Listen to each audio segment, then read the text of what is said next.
everybody, Brian from Movieverse here. Today I'm joined by Jason and Greg. Today we'll start a new series leading up to the release of Avengers Age of Ultron on May 1st, 2015.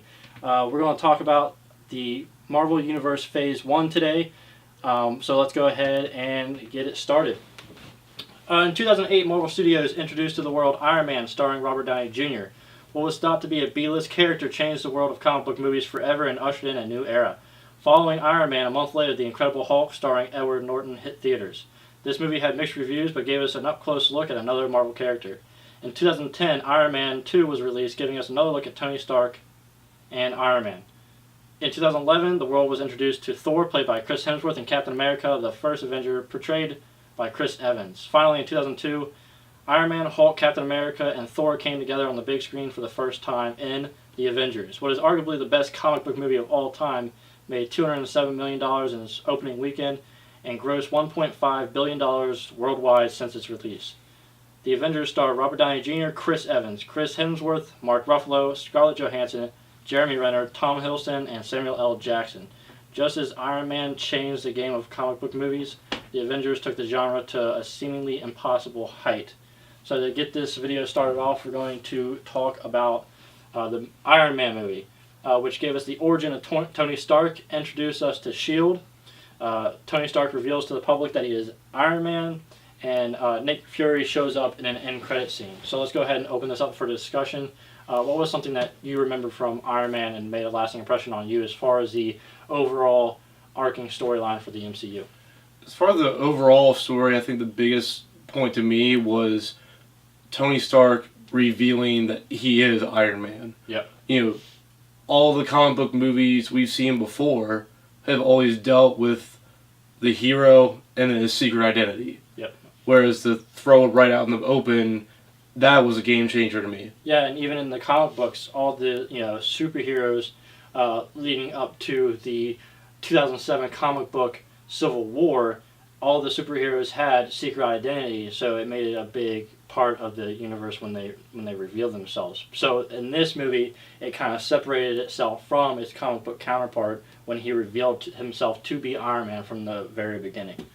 Yeah, I mean, it's something that it changed the game, definitely, and it's definitely put Marvel saying, this is our world, we're going to do things differently than, Sam Raimi did with Spider-Man, we're going to do things our way.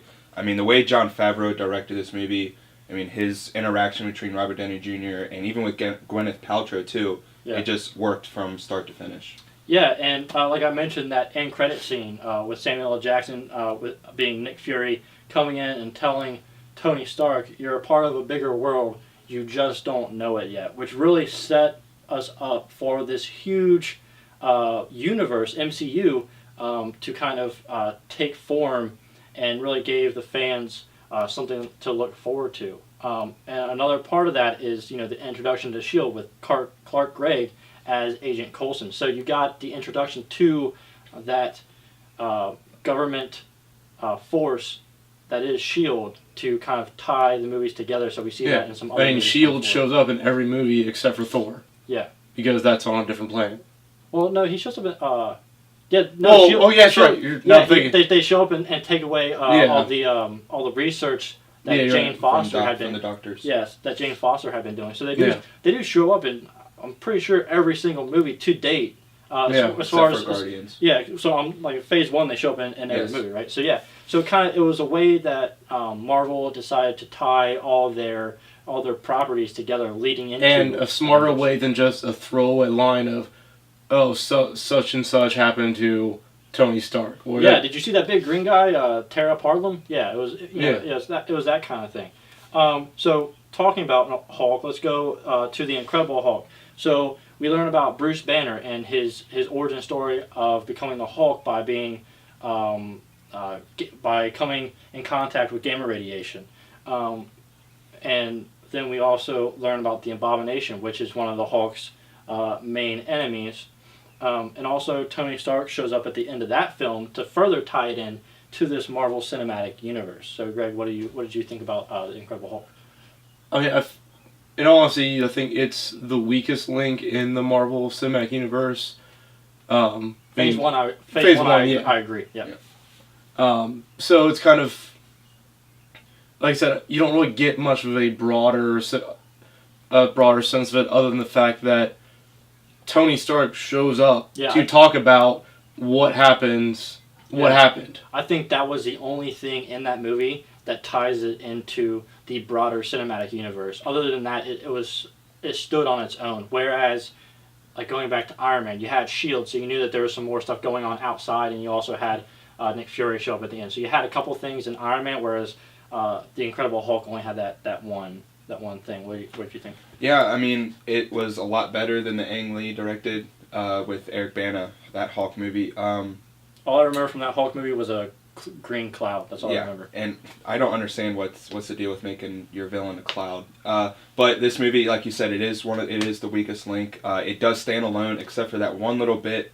But we got a new Hulk out of it. We got a new actor playing Hulk, and a lot of those things are kind of shrugged away. Yeah. We don't know if we're going to get anything else. Yeah, there's not a lot of references to the Incredible Hulk story as far as in the overall MCU, and that's because later we get introduced to another actor portraying Bruce Banner and the Hulk. Now, moving on, the next movie that came out was actually the sequel to Iron Man, so Iron Man 2, and from this movie, the story basically goes that Iron Man, or Tony Stark, is dying from poison from his miniaturized arc reactor, which he used to keep the shrapnel from going to his heart in the first movie. So he has to try to find another element to use in his arc reactor to keep him alive. Also, the character of Black Widow is introduced into the MCU, and she has a pretty integral part of Iron Man 2. She's throughout the movie. Also, we see there's a scene between Tony Stark and Nick Fury where there's a map, and it has dots on that map that kind of hint at future characters and locations that are going to be used in future movies. Also, there is the end credit scene that has Agent Coulson going to New Mexico, and we see Thor's hammer. So, Greg, what stood out to you in this movie? He's kind of actually dissecting that map in the room, the whole Avengers initiative with Tony Stark and Nick Fury. My personal theory, that dot that's out in L.A. is for Tony Stark. The one in New Mexico is for Thor. Yep. The one in New York, I think, is actually for Doctor Strange. Yeah. Because again, at that time, they didn't have rights for Spider-Man. Yeah.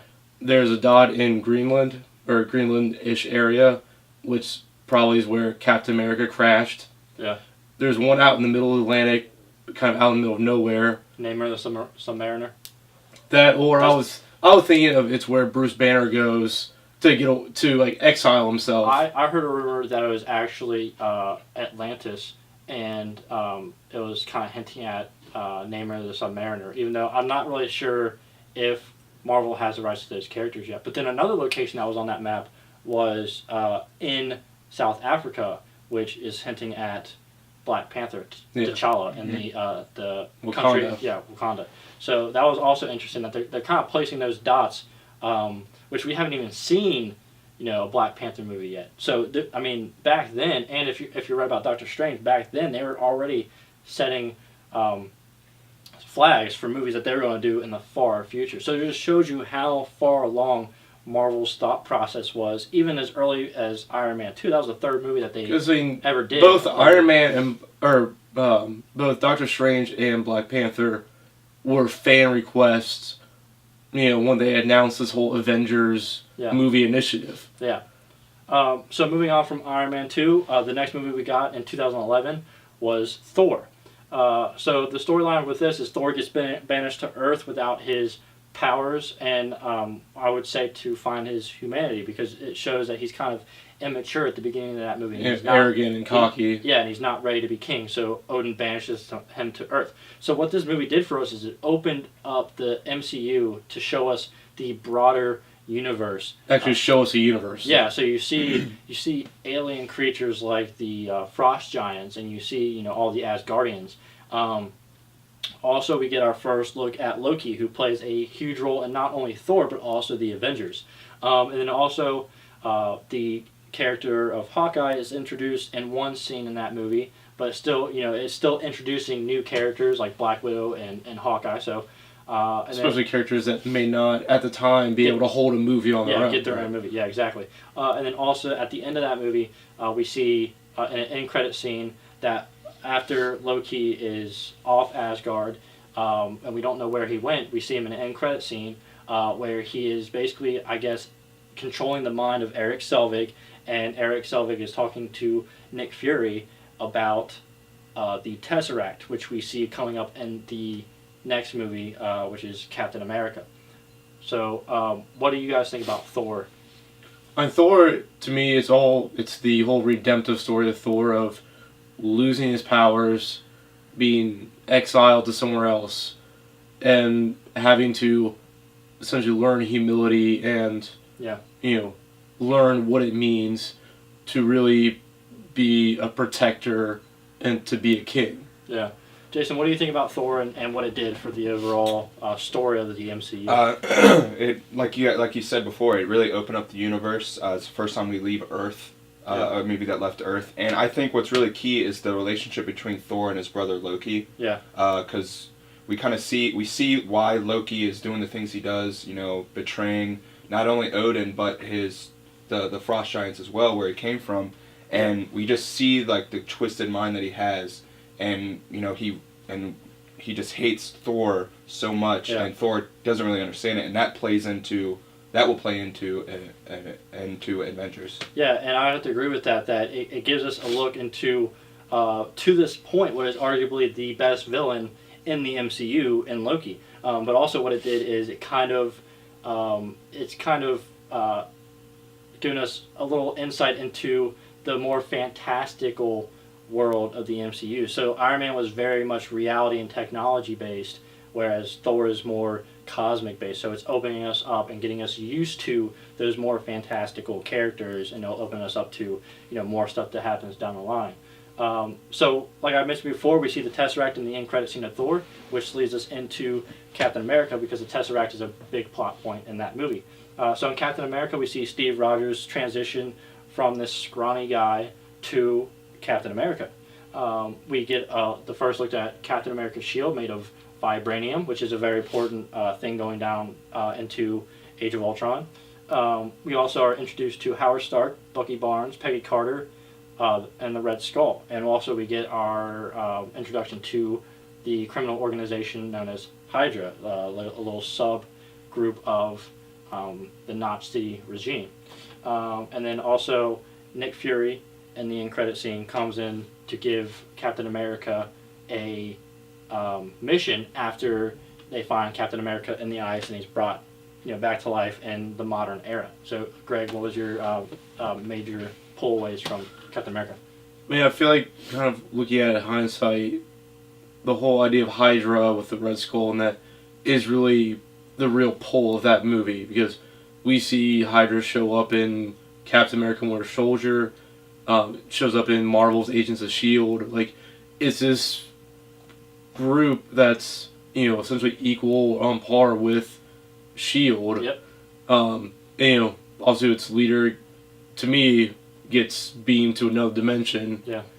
So it's kind of, is Red Skull... Is he beamed to another dimension? That's the thing. That's what it looks like. Yeah. But it's like, is he dead? Is he alive somewhere else? Same thing with the Abomination. We don't think that the Abomination is dead. So, like, the Red Skull and the Abomination could come back in future movies, which I have my theories about that, and we might get into that in a later video.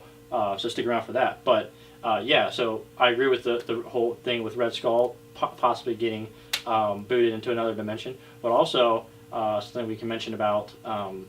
Captain America is not only do we get introduced to Hydra, but we also get introduced to the beginnings of S.H.I.E.L.D., right? So Jason, yes, we do. We see that Howard Stark and Agent Carter, they're basically out the door. I mean, they're basically starting from square one with S.H.I.E.L.D., and we get a good look at an Infinity Stone, the Tesseract 2, and I'm actually agree with you. I think Red Skull was beamed to another dimension. Yeah. But we do see, Captain America, he kind of gives himself up and to save the world, I guess, to save America. Yeah, and so he crash lands in a plane, and then he's found in the ice in modern day, and then they thaw him out and they bring him back, which leads us into the Avengers.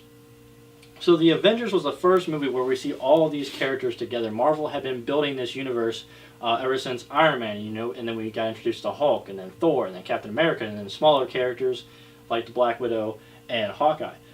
So we got all those characters in one huge movie, which, to my knowledge, had never been done before. Avengers really paved the way for movies like... At least not in the way where they're all equal. Yeah. Avengers really paved the way for movies to come out such as X-Men Days of Future Past. Like, I think the Avengers had a key role in that movie happening because, X-Men Days of Future Past had that huge panel of people, right? Well, I mean, even for the first X-Men, and then there was a lot of characters in that too, but you just see focus it on the like 3 or 4. That's right. And Avengers, we see them do it right. That's how that's supposed to be done. Each character had their moment, spotlight. Right. Yeah, absolutely. So, like I said, we see all these characters come together. We get a look at another alien race, the Chitauri, and their invasion of New York. We get another look at the Tesseract, which at this point in time we believe to be the Space Stone Infinity Gem. And we also get a look at Loki's staff, which most of us believe is the Mind Stone, which allows Loki to take over the mind of Hawkeye and Eric Selvig. Also, we get some general reactions from the public in the MCU saying, oh, are these Avengers, can we trust these Avengers? Do we need to have some type of leadership overseeing them?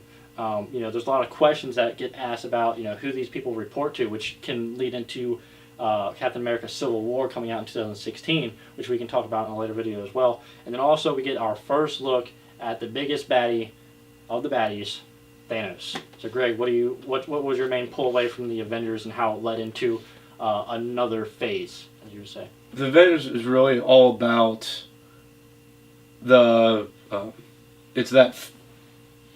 public reaction to the superheroes and the events around what happened in New York. Yeah. Because it whole leads into the Civil War. Like, honestly, seeing Avengers 1, I assumed Avengers 2 was going to be the Civil War story. Like, yeah. Coming out of the theater like that day, like, granted, on one hand, I'm glad it's not. Yeah. Because, that's its own separate thing that we'll talk about probably in another video. Yeah. But to know that, these heroes aren't, infallible, essentially. Yeah. Like, it's not all there are consequences to their actions. Everything is not, roses when things are done. Yeah, and there were some scenes in the Avengers that showed us like civilians being trapped by the Chitauri, and the Chitauri about to throw a grenade down there, and Captain America comes and saves them.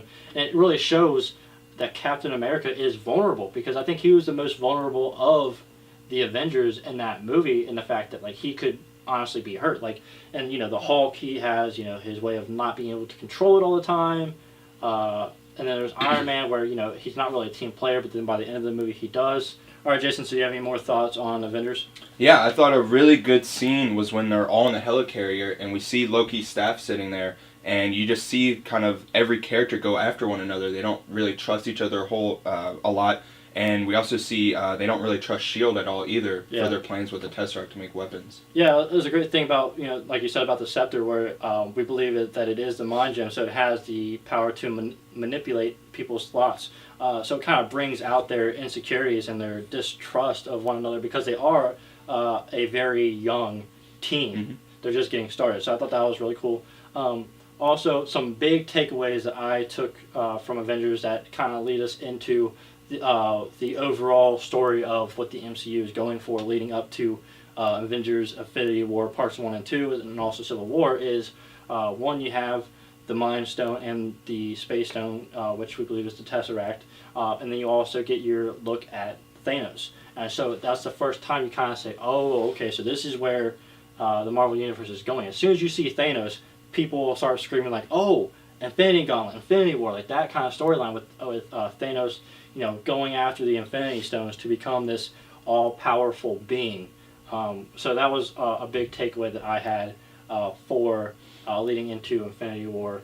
But also, we mentioned before about the arguing between Captain America and Iron Man was a big kind of thing that they showed in Avengers, which can lead us even more so into Civil War. Those of you who don't know, Civil War is this storyline where there's this superhero registration act from the government, and Iron Man takes the side of the government, and Captain America takes the side of that people's freedoms shouldn't be in question as far as, you know, giving up their secret identity or having to report to a government agency, which really kind of coincides with Captain America the Winter Soldier in Phase 2, which we'll talk about when we do our Phase 2 video. But yeah, so Avengers really took it to the next level as far as further explaining this story. I mean, kind of essentially all Phase 1, for the most part, were origin stories. Yeah.